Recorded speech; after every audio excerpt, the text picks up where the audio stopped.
పట్టిస్తే మిమ్మల్ని వదిలిపెడతానని చెప్పారు సార్. తెలంగాణ మళ్ళీ 5వ తారీఖు పట్టించి చిలుకుట్టేసి చెప్పి మళ్ళీ ఇంటికి వచ్చి స్నానం చేసి టిఫిన్ చేసుకొని పోయింది సార్.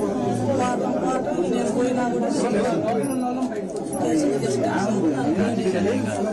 తారీఖు మళ్ళీ సాయంత్రం పోయి ₹10 తీసుకొని వాళ్ళకి ఇచ్చింది సార్.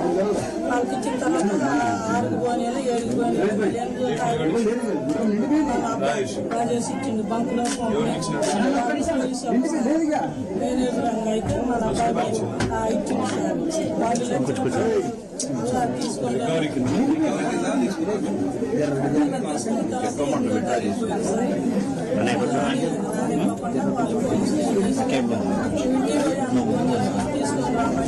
వాళ్ళు తీసుకొని ఇంటికి వచ్చి అనుభవం చేసుకొని తీసుకొని పోయి మొత్తం కట్టమని కానీ ఆయన పక్కన పోయిన తర్వాత ఇంకొక ఆయన ఏం చేసిందంటే పోయి చూసుకుంటాం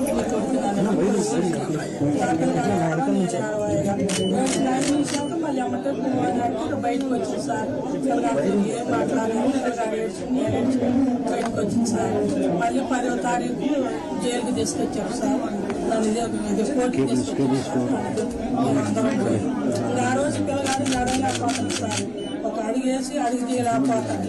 ఎటు పోయినా కూడా ఇద్దరు పట్టుకొని పోతారు. ఎటు తీసుకుపోయినా ఇద్దరు పట్టుకొని పోతాం.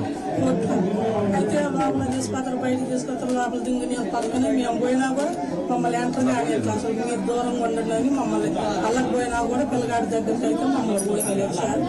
అయితే ఇంజక్షన్ అసలు వాళ్ళే ఇంజక్షన్ చెప్తే ఈ అబ్బాయి అని ఇప్పుడు ఏమన్నాయని పోయి తీసుకెళ్తే కుర్చీ ఎత్తికేసారు సార్. నరానికి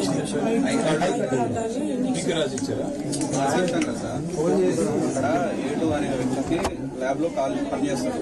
కానిస్టేబుల్ సలహా తీసుకుంటే తక్షణ ఇంజక్షన్ రిలీజ్ పెట్టాలని ఒక ఇంజక్షన్ చెప్తే ఇతను ప్రైవేట్ షాప్ పడిపోతే కానిస్టేబుల్ చెప్పారు తీసుకురండి. వీళ్ళిద్దరు మెడికల్ షాప్ పడిపోయారు. ఫోన్ చేసి కానిస్టేబుల్ కాల్ చేసి అతనితో మాట్లాడిస్తే అతను ఇంజక్షన్ చెప్పాడు. వీళ్ళు తీసుకుని చేసిన తర్వాత సార్ నడవలేని పరిస్థితి నేను పోలీసు వాళ్ళకి దండం పెట్టి అయ్యా నాకు నా పిల్లలు నా పక్క చెప్పండి, నేను ప్రైవేట్కి చేసే పొజిషన్ పెట్టుకొని మళ్ళీ పంపిస్తాను అన్నా కూడా లేదమ్మా మేము గవర్నమెంట్కే తీసుకుపోతాం, మీ పిల్లగాడు కాదు మా పిల్లగాడు మేము పంపినని వాళ్ళు అన్నాం. అయినా 5 గంటలకి ఇక హుజనారా జైలుకి తీసుకుపోయారు సార్. హుజనారా జైలు సోమవారం పోయిన, మంగళవారం పోయిన, బుధవారం వేస్తారు. మళ్ళీ శుక్రవారం రోజు నన్ను చూడటానికి మళ్ళీ పోతే మా కుటుంబం అంతా పోయి చూసినాం సార్. అప్పుడు కూడా పిల్లగాడుగా ఏడుతుండ నాకు బెయిల్ ఎప్పుడు వస్తుంది, ఎప్పుడు తీసుకుపోతారు అని పిల్లగాడు ఏడుతుంది సార్. అయితే అక్కడైనా కూడా ఒక 5 నిమిషాలు మాట్లాడించారు సార్, బయటకు పంపించారు. శనివారం రోజు మళ్ళీ మా వాళ్ళు వస్తే కారు వేసుకొని మళ్ళీ పోయినాం సార్. చూడటానికి పోతే లేదమ్మా వారం రోజులలో 3 రోజులే చూసి తర్వాత మేము చూడలేమని వాళ్ళు అంటే సార్ అటు మళ్ళీ వాళ్ళే అడిపోయారు. మేమే ఇటు వచ్చినాం, చిలకల్లు నుంచి వచ్చారు సార్. వాళ్ళు చూడలేదు, మేము ఇంటికి వచ్చినాం, వాళ్ళు అడిపోయారు. 5 గంటలకు ప్రియాంకు ఫోన్ చేసినాం సార్. నేనే ఫోన్ చేసిన, ఏందయ్యా పిలుతుంటే పలకట్లేదు ఆడిపోయానని ఫోన్ చేస్తే పోయినా హుజనార్ వచ్చినా అన్నాడు. ఏంటంటే రజేసి బాగలేదు అంటే ఏమైందయ్యా అంటే కొద్దిగా ఏంటి బాగా రాకుండా హుజనార్ తీసుకొచ్చిన అంటే అమ్మాయి నేను అలా ఆయన బరబర బండి వేసుకొని పోయినాం సార్. ఆశీస్సుని పెట్టారు. పిల్లగాడు బాగా ఎగరొప్పుతుంది. అయితే అక్కడికి పోయినట్టు కూడా నేను అన్నా, ఇక్కడ నేను చేసిన డాక్టర్ 3 సంవత్సరాలు నేను ఆ డాక్టర్ గారు చేసిన ప్రైవేట్ ఉంచుకుంటూ వదిలిపెట్టండి ఇవ్వండి సార్ అన్నా కూడా అప్పటికి కూడా నాకు ఇలేదు సార్. గంట పైన అయింది. సూర్యాపేట తీసుకోవాలంటే గంట పైన అయింది. గంట కూడా ఆఫీస్ రాలేదు.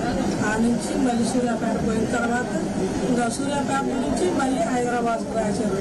అల్ల మరి ఆఫీస్లో ఏదో పెట్టారు సార్. హైదరాబాద్ తీసుకుపోవాలంటే ఇక ఆమె రమ్మంటే ఆమె నాకు వాసన పట్టలేదు అన్నది. నేను పిల్లగాడు 2 పోలీసులు సార్ ఇంకా అంబులెన్స్లో పోయాను. అయితే సూర్యాపేట నుంచి మరి హైదరాబాద్ పోయాను సార్. హైదరాబాద్ పోతే హైదరాబాద్లో అంబులెన్స్లో దిగిన తర్వాత నడవలేని పరిస్థితుల్లో ఉండాలని తర్వాత ఏం చేసినాక ఆ బండి వస్తే బండి మీద తీసుకొని పోయాను సార్. పోయిన 1/2 గంట సేపు కూడా ఒక డాక్టర్ గారు వచ్చి ఒక ఇంగ్లీష్లో కానీ ఒక మాత్ర కానీ ఒక ఏదన్నా ఎవరు లేదు సార్. పిల్లగాడు ఆవేశపడుతుంది, ఆశీస్సులు పెట్టింది చేసుకొచ్చి ఆ తీయటం మళ్ళీ పండుకోవటం, తీయటం పండుకోవటం, పిల్లగాడు అంత అల్లాడిపోతున్నా కూడా ఒక్క డాక్టర్ గారు కూడా వచ్చి పిల్లగాడిని పట్టించుకోలేదు సార్. గంటల్లో పిల్లగాడికి ఈ పోలీసులు వచ్చి అట్లే కూర్చుంటారు కానీ పోలీసులు యాడికన్నా బాగాలేదు. నేనే ఏం సార్ మీరు వచ్చి అట్లే కూర్చోరు, పిల్లగాడు అట్లా బాధపడుతుంది మీరేం సార్ అన్నాక ఒక అతను పోయి బాగా రిపోర్ట్లు తీసుకొని సూర్యాపేటలో రిపోర్ట్లు తీసుకొని అక్కడ 4 దిక్కులాల పోతే పిల్లగాడు పులిచేయి అట్టేసి అడంచేయి నా చేతులు వేసి నా చేతులు పోయింది సార్.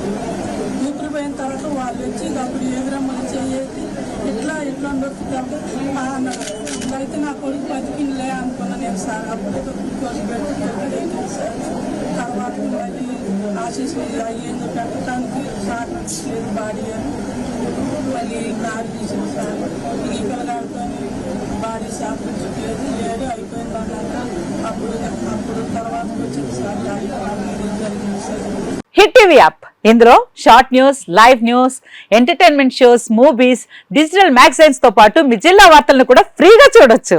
ఇంకెందుకు ఆలస్యం, వెంటనే హిట్ టీవీ యాప్ ని డౌన్లోడ్ చేసుకుని ఫ్రీగా ఎంటర్టైన్మెంట్ పొందండి. Hit TV app. Hit TV app, please download hit TV app. Hit TV app ని ఫ్రీగా డౌన్లోడ్ చేసుకుని ఎంజాయ్ చేయండి. మీకు నచ్చిన ఎంటర్టైన్మెంట్ కోసం హిట్ టీవీ యాప్ ని ఫ్రీగా డౌన్లోడ్ చేసుకుని ఎంజాయ్ చేయండి. హిట్ టీవీ యాప్ ని డౌన్లోడ్ చేసుకుని ఆస్వాదించండి, ఆశీర్వదించండి. ఇంతమంది సెలబ్రిటీలు హిట్ టీవీ యాప్ ని డౌన్లోడ్ చేసుకోండి అని చెప్తున్నారంటే ఎంత మంచి యాప్ ఆలోచించండి. అమెరికాలో చదవాలనుకునే వాళ్ళకి విశ్వసనీయమైన పేరు మన శౌర్య కన్సల్టెన్సీ. UK లో 1 year masters, UK లో 1 year masters, 2 years work permit up to 5 years visa. Contact Saurya Consultancy. Contact 89851 89851.